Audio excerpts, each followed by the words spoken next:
Guruve Gaura Chanjaya Radhikaya Tadale Krishnaya Krishna Bhaktaya Tadabhaktaya Namo Namaha Vancha Kalpa Turubhyascha Kripa Sindhuvevacha Patitanam Pavanebhyo Vaishnavebhyo Namo Namaha Jaya Shri Krishna Chaitanya Prabhu Nityananda Shri Advaita Gadadhara Shivasari Shri Gaura Bhaktavinda Hare Krishna Krishna Krishna Hare Hare Hare Rama Rama Rama Hare Hare.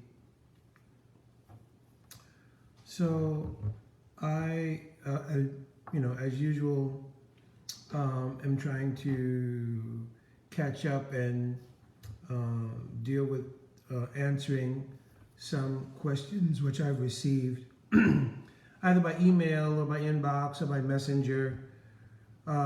So I did receive a question from a very nice devotee. I'll not mention the name because he's not given permission to mention the name. And the question was regarding the issue of the Swarup of the Jiva. And this issue and topic has been discussed, I think, over the course of years, many times. And there is some emotional attachment to the discussion because I think there's been some perception that there's a one side or the other view of the issue.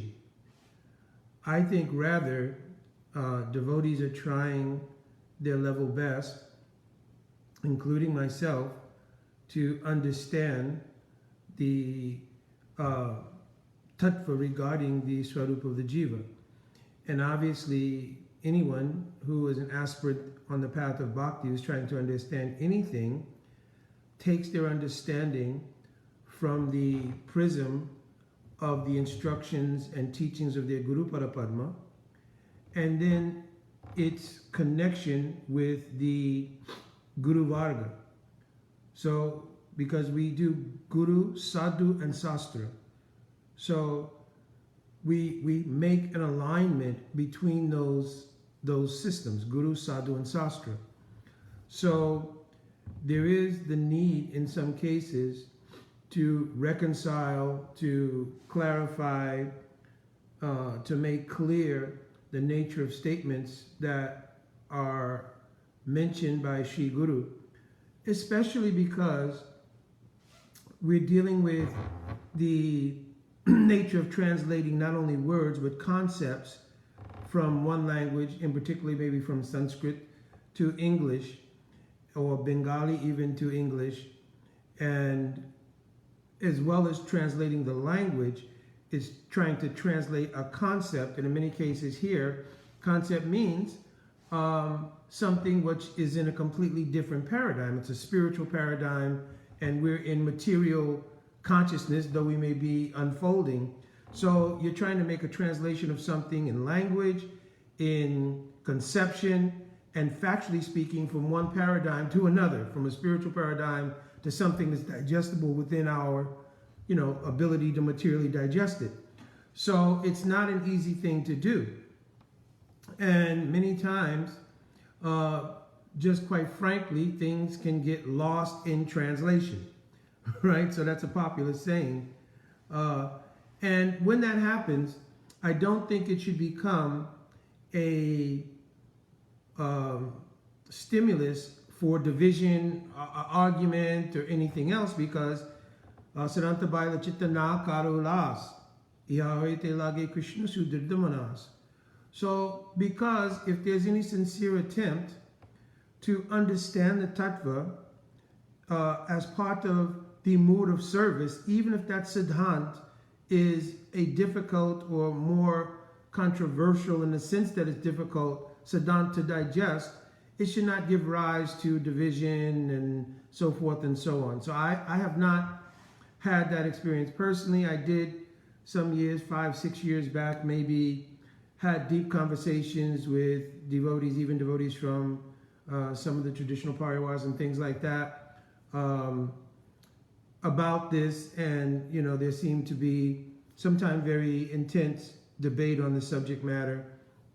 But I did have an epiphany at one point during the course of that conversation that I had some 5 or 6 years ago.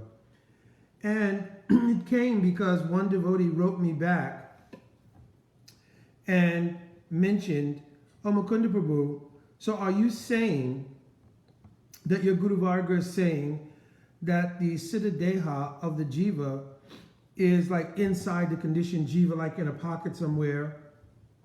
And, when Bhakti makes a clearing of the heart, that Siddha Deha will then be revealed."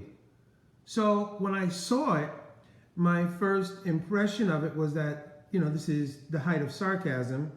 And, the devotee is, I don't know, maybe trying to elicit some emotional response and so forth and so on. But then I realized, truly, the devotee was not being sarcastic. It was a genuine, based on the digestion of the way we were speaking, the parlance we were using, like something is covered, something is in the Constitution, etc., that the words itself in English language did not really give full expression to what was meant on either side. So there was a genuine disconnect around the use mostly of the English words in describing the concept. Now, there certainly were perhaps some differences in outlook based on the way and the traditions in which, the practice goes on. I'm not saying that that's not there to some degree. But a lot of it had to do with the misunderstanding of how the concepts were translated, right? And the parlance that's used back and forth in discussion about the issue, right? So I then realized we have to take a deeper look at actually what we're saying when we utilize the English words to describe the concept. So I'm going to give an example by using the fact that Srila Gurudev, our Srila Prabhupada, and going back within our Gaudiya line, many of our acharyas have used the term that the Swarup is in the constitution of the Jiva. So I'm just going to let that sit for a second, right? Because I'm saying the Swarup is there in the constitution of the Jiva. But when you really think about that in a deeper way, what does constitution mean? Does it mean what the conditioned Jiva is composed of? What does it relate to? What does constitution mean? So I think that has to be defined, that has to be clear, so that there is no confusion about what our Guru Varga meant when they said constitution, right? So I will read one of the sort of bases of discussion was a meeting that took place among many stalwart Gaudiya acharyas in 1955, right? I'm not going to debate, because I've even had debate with some people about the validity of the meeting itself. No, I'm not about to debate that. My Guru Parapadma was present, and he's describing from a personal experience what happened. So this wasn't something that was a conjecture or anything like that. This was an actual event. But I want to get to the point. I don't want to divert. So in the course of this conversation in 1955, and let me make sure I find the place, Param Gurudev, Nittalila Pravishtam Shnupada Paramhamsa, Astutar Sutta Sriman, Srila Acharya Keshwari, Bhakti Pragan Keshu Goswami Maharaj, was asked to speak regarding the nature of the Swarup of the Jiva being inherent or not, right? Because this was a question that was raised at that assembly. So prior to that, Pujapat Srila Bhakti Rakshak Srila Goswami Maharaj had spoken, And now Param Gurudev was asked to speak. So I'm just taking out a section that's appropriate to what we are talking about. So, to show what this word constitution is. So, Param Gurudev mentions,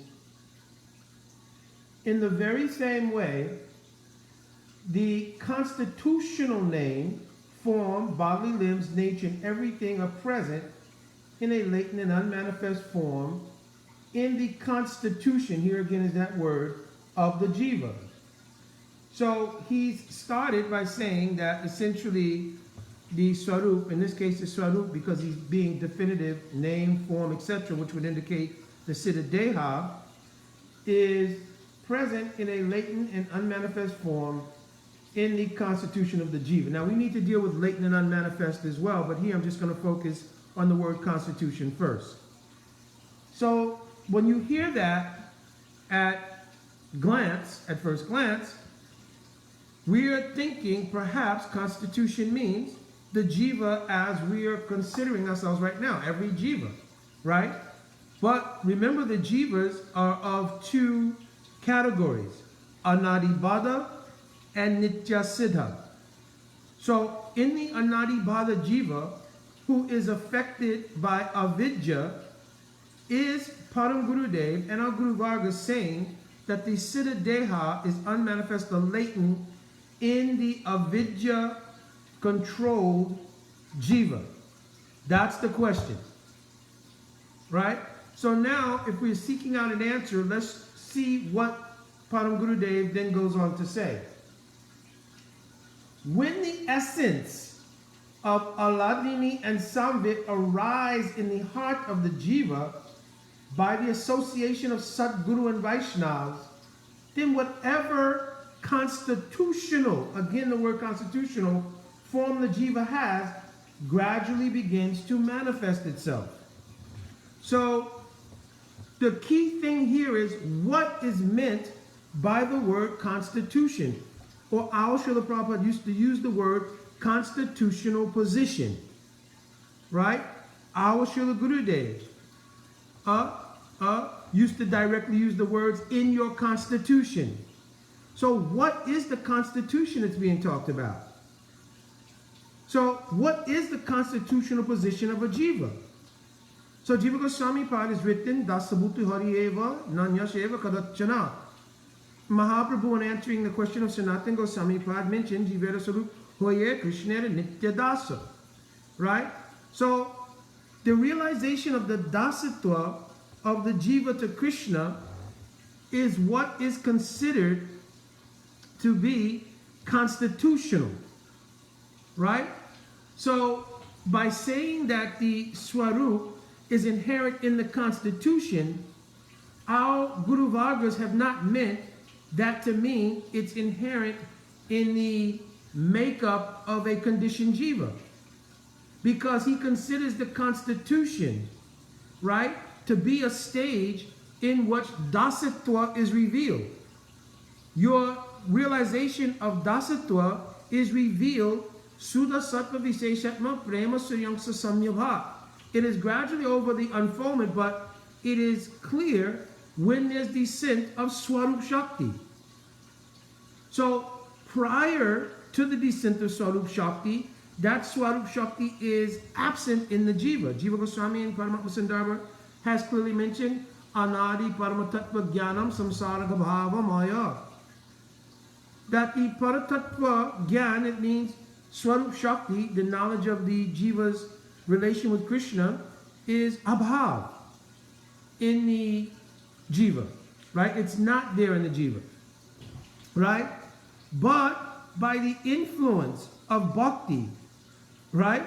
Meaning Swarup Shakti, Aladini and Samvit, it can descend and manifest in the heart of the jiva. This was the whole meaning of the verse, Kriti Sajya Bhavet Sajya Bhavasa Sadanabhida Nitya Siddhasya Bhavasha Prakratamriti Sajita. Prakratamriti Sajita means it manifests in the heart of the jiva.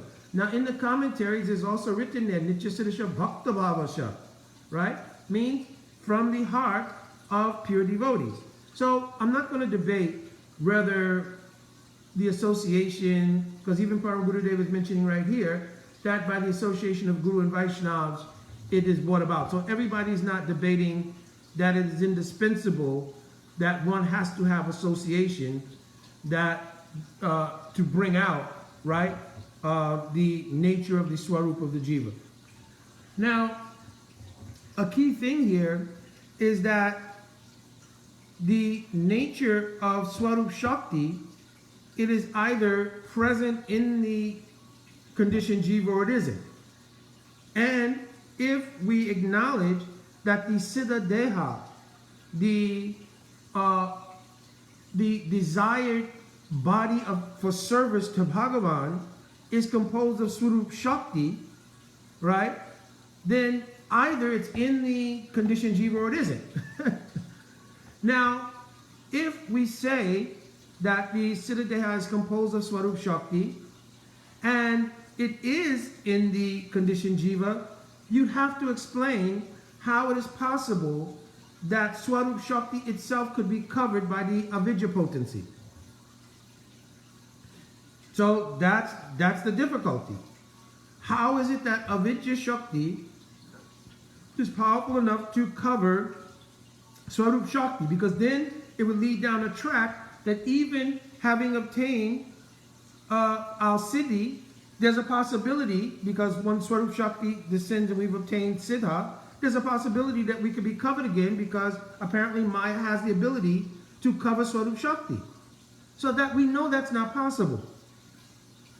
Therefore, the idea that the Siddha Deha itself is in the conditioned jiva, and hence the word constitution referred to the conditioned jiva, just is not true. It's not. So what is in the conditioned jiva? Certainly Swarup Yogyata, or potential for a relationship with Krishna, because Jiva Goswami said, Dasabhuti Hari Eva Nanya Sheva Kadachana. It is the nature of every jiva that they are das of Krishna. That potentiality is there. If that potentiality is not there, on the other hand, for those who argue that there's nothing there whatsoever, that cannot be true also. Because if you don't have potential for something, it doesn't matter what happens, who you associate with, or what you do, right? That thing will never come about because you have no potential for it. If you take something that has no combustible component, you can't light it on fire. There's nothing that has the combustible potential in something, you can't light it on fire. So it indicates that in the jiva there is potential for a particular type of relationship. Now, under the influence of Swarup Shakti, right, that comes to the jiva via the association with Guru, etc., that is realized, and at the time of bhav avas, or even gradually, because even in the stage of ruchi, right, some perception of one's identity, everything can start to be revealed, and certainly in a sukti, and then in bhav, Sudasattva Visheshatma, Prem Sriyangsa Samyabhak, we've already quoted this verse, there's the full descent of Swarup Shakti. So this issue is a little difficult because, like I said, there's so many conceptual challenges in communicating it. So nobody's saying nothing is in the jiva. And sometimes the debate is lost because the argument is whether or not the Siddha Deha is in the jiva or not, and is being uncovered, right? But if we say that even the word rasa, vyatiti bhavana vatma yas chamakkara bharbahu ridi sattva ujale bhadam, that rasa is present where ridi ujjala sattvale, where the heart is illuminated by Suddha Sattva. So if the heart has not become illuminated by Suddha Sattva, how can we say that the inherent ras of the jiva is present there? If the heart has not yet become illumined, this is also the same as Suddha Sattva Visheshatma, right? The heart illumined by Suddha Sattva is the very definition of rasa, right? So if that has not happened yet, how can we say that it's there? Therefore, here's my point. Therefore, our Guru Vargas have not used the word constitutional to indicate the constitution of a jiva in general. They've used it to indicate the position in which the jiva has had the descent of Swarup Shakti. Automatically, with the descent of Swarup Shakti, the revelation of all of the things Param Gurudev mentioned, the constitutional name, form, bodily limbs, nature, everything is present there in a latent position. Now, what does latent here mean, or unmanifest here? It means something that has not been manifest to us because Swarup Shakti has not descended yet. It's latent, which means it is there in potential. We can't say that there's no potential for it, because if there isn't, then why are we even having this conversation? Right? So there is potential for it. So that's the idea of it being latent. There is its existence in a latent position, and that can be realized when our potential is realized, having had the descent of Swarup Shakti. This is the key element. Whether or not we accept that the Siddha Swarup, meaning the Siddha Deha, etc., because Swarup has different meanings in Sanskrit. Also, Swarup means the nature of something.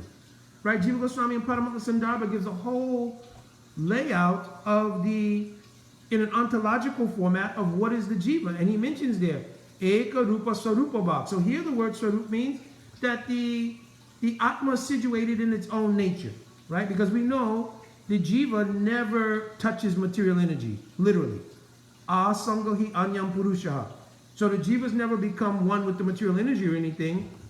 The material energy, through the feature of avidya, exerts influence on the Atma because the Atma is devoid of Swarup Shakti, right? And therefore the Atma in that position, Jivera Tatasta Shakti, Bera Bed Prakash, being in that position void of Swarup Shakti, has the potential to be influenced by the avidya Shakti of the inferior energy, right?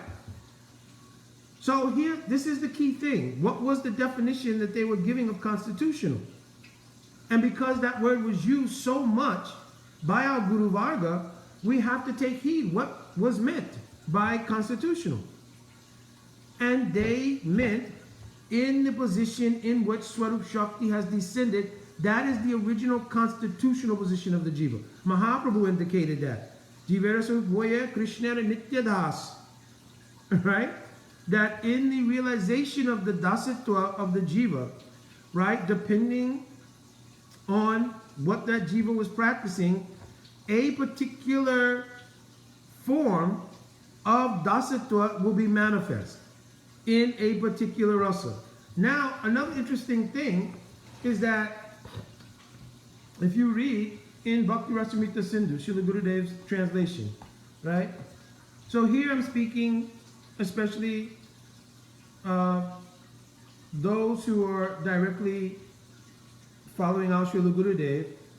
He's written something on page 189 of Bhakti Rasamrita Sindhu. It's translated there on Bhakti Rasamrita Sindhu Bindu of Samanya. So here Gurudev makes a point, right? He's given a general description of Staibhav, right? So a person who has never taken the association of even a single devotee firmly situated in his particular perfected relationship in one of the five transcendental rasas may nevertheless awaken a general samanya type of rati by the maturing of his routine practice in bhajan. This non-specific type of rati of a general person is known as samanya staibhav, right? I haven't looked at the Sanskrit of this, so that's a whole nother thing, and I'm also not a Sanskrit scholar, but I'm quoting from what Gurudev has written here in Bhakti Rasamrita Sindhu Bindu, right?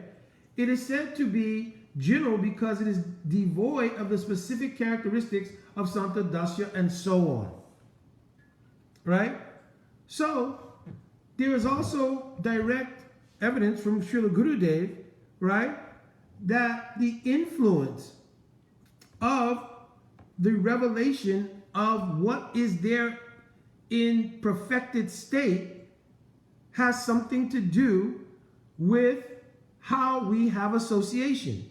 Not only the necessity for association to bring it out, but something to do with the fact that the nature of the association we have, right, nourishes, right, what is there in the Constitution, right? So we can't say that Sadhu Sangha does not play any part, right? And nobody's saying this, so please don't misunderstand me.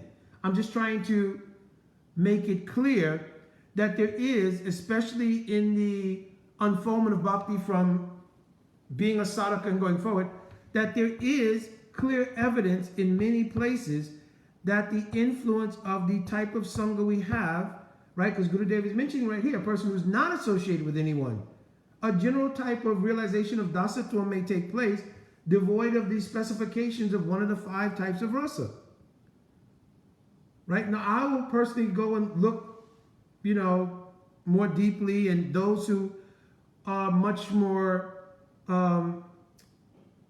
deeply steeped in being able to understand Sanskrit of this and everything may look in this section of Bhakti Rasamrita Sindhu Bindu of Vishwanath Chakravarti Thakur and be able to give more revelation.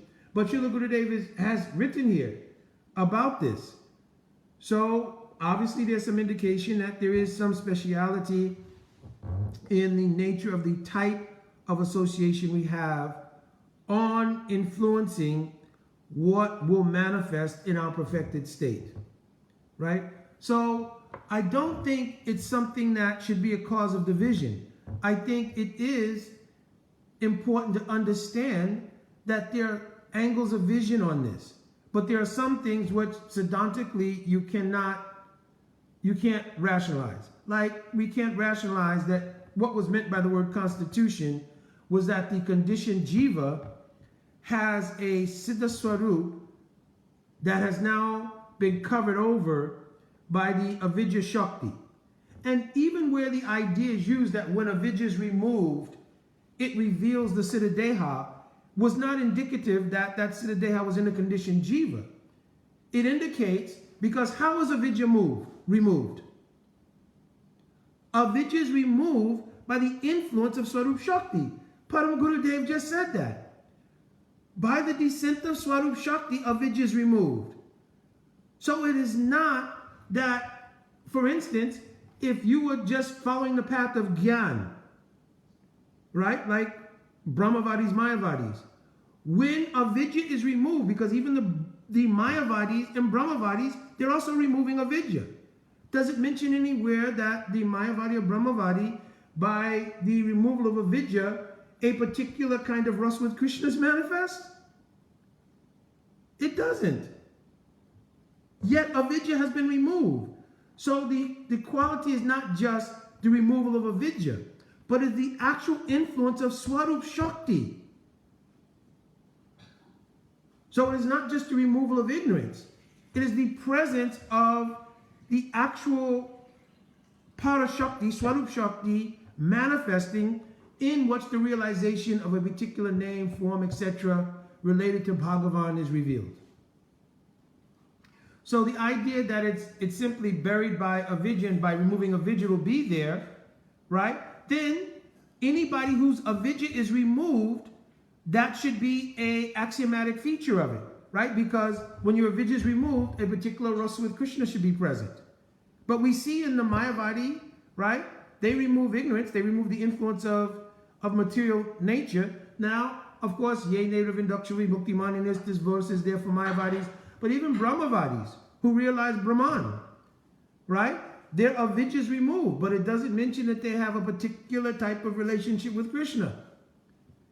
Now, I don't want to go down the argument that, yes, Brahman is also one kind of relationship, because there's a whole chain of thought about that too. But here, we're talking specifically that those who are practicing Shuddha Bhakti, right?